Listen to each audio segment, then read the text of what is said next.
Hi, and welcome to the Denzalist podcast. This one's a bit of a short one because I promised I'd do this before I go to work, and I've been a bit lazy. So, what I'm going to do a top 10 list. I like them, and hopefully you like them too. So, what I'm going to do is the top 10 Megadrive games. Megadrive was such an important console for me growing up, and like I said, some of these games aren't exclusive to that console, but I remember fondly playing them on the Megadrive, and that's why they make my list. Some of them are iconic and timeless, and the fact that, like I said, a lot of them you can still play, ROMs and sort of ports of, and they are still worth an experience. So, like I said, this one's going to be a bit of a quick list, so I do apologise already, but yeah.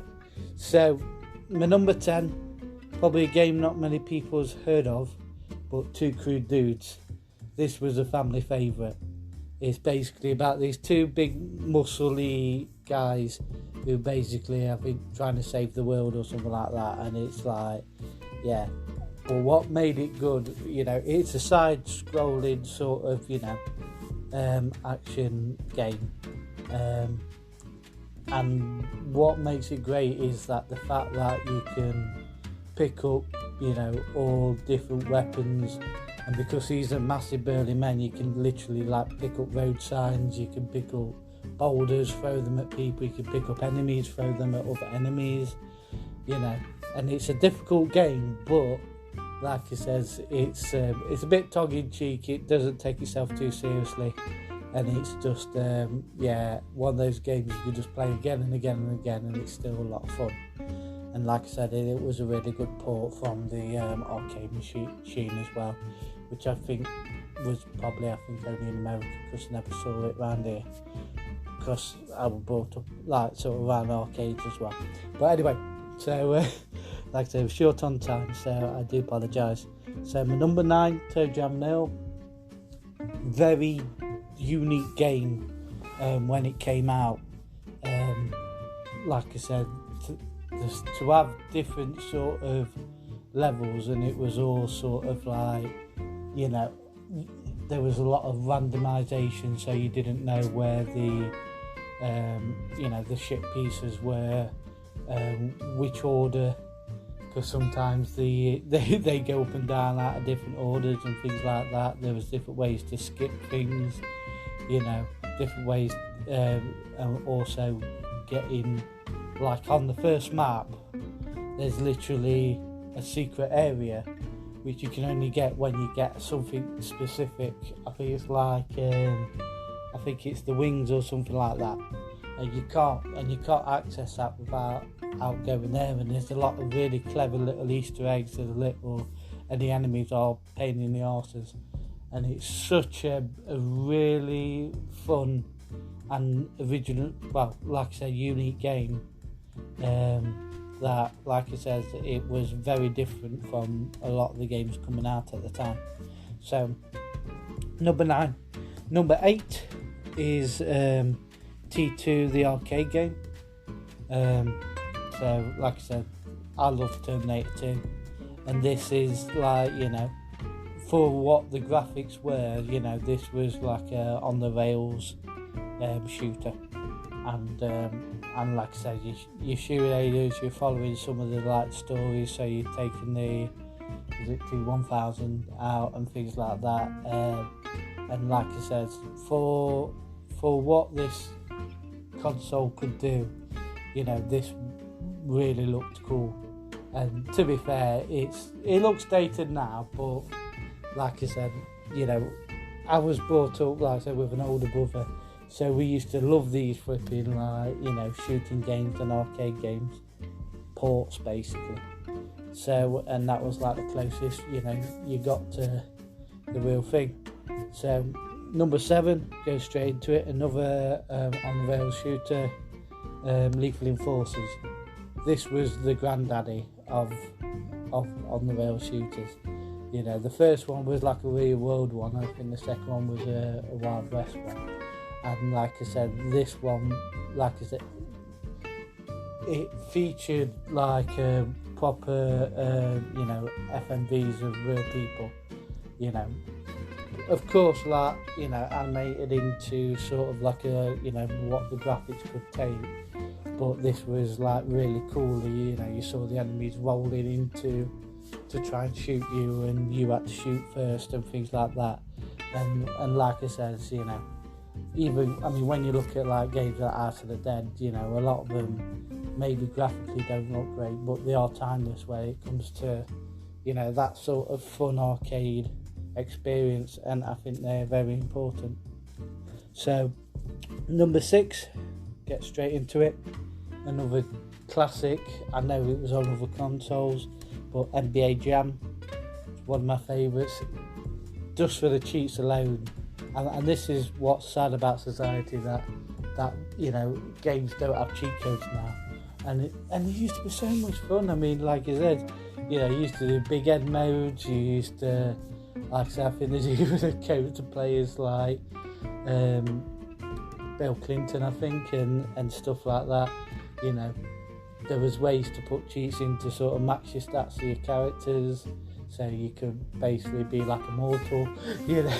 And there was so much customization, and like I said, and it was just such a smooth looking game, and it was so fun, 2-on-2, and like I said, it, you know, it got us like UK people into the you know, basketball, because, you know, when I was younger there wasn't really that on TV.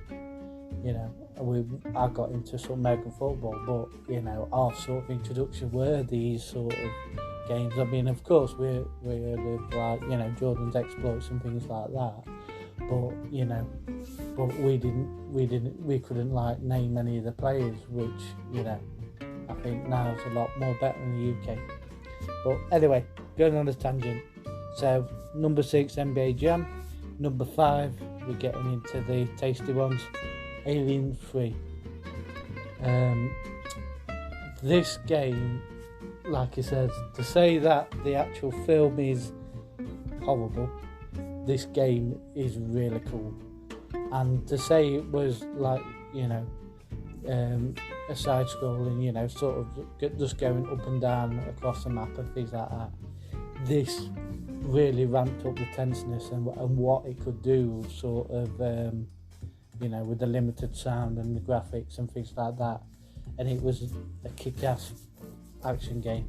You know, you could have a grenade launcher, you know, pick up different weapons, and yeah, and it was just such a fun game. And like I says, I love these ones because it's like brings a lot of memories of sort of playing them with friends, family, and things like that. And this is it was an odd game, but my god, it was fun. So yep, so that's my number 5.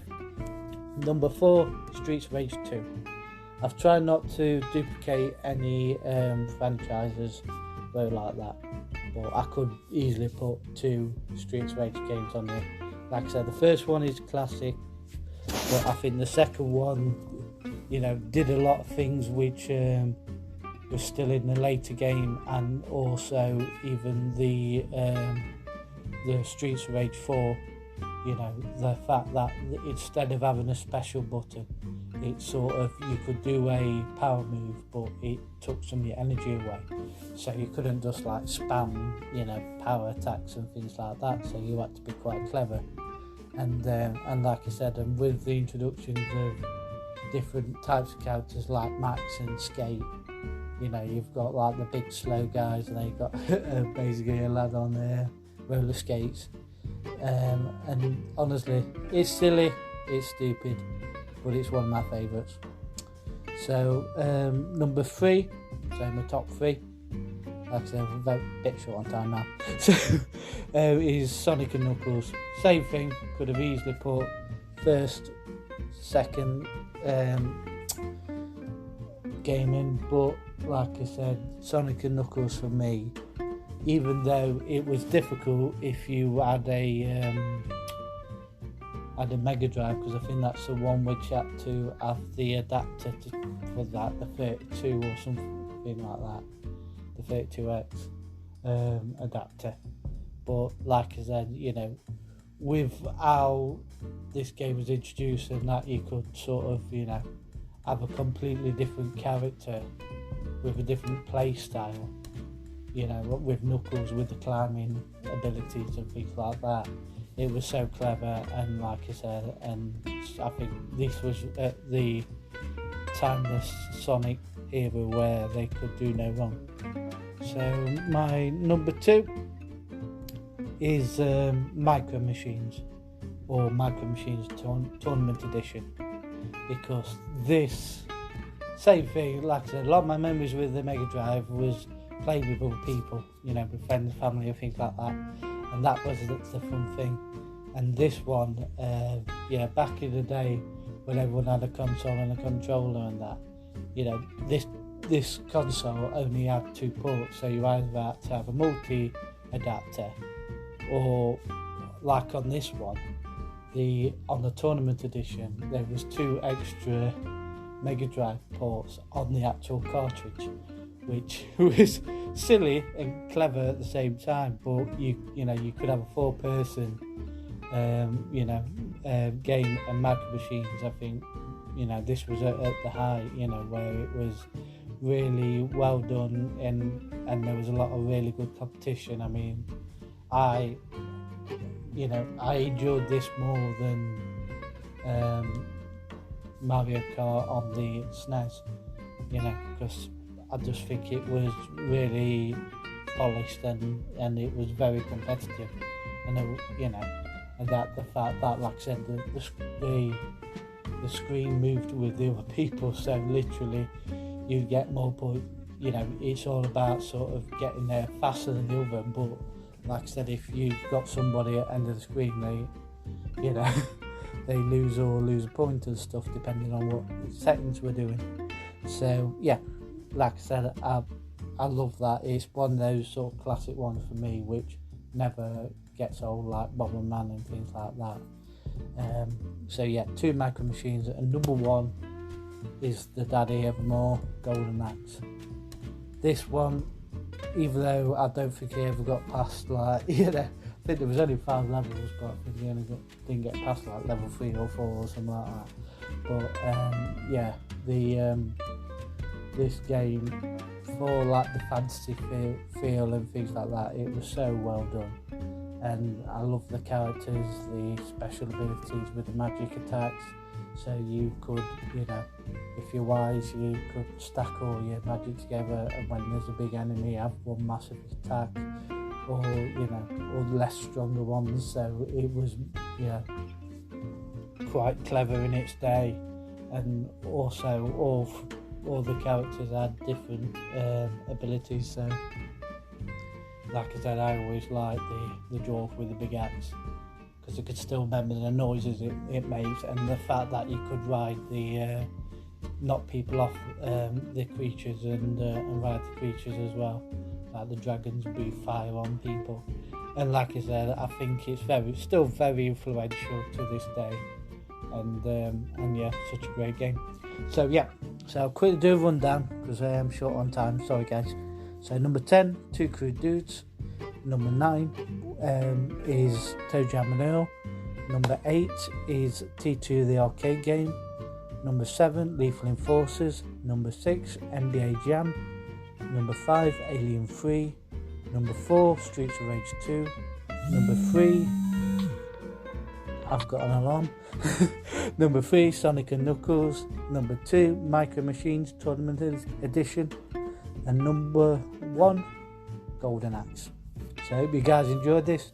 If you want to send your lists, I do have a Gmail, it's under Denzalist Talks, DANZALIST TALKS, if you can't spell talks, at gmail.com. And like it says, I hope you guys enjoyed this. Take care, look after yourself, look after your mental health, and I better rush off to work. Bye.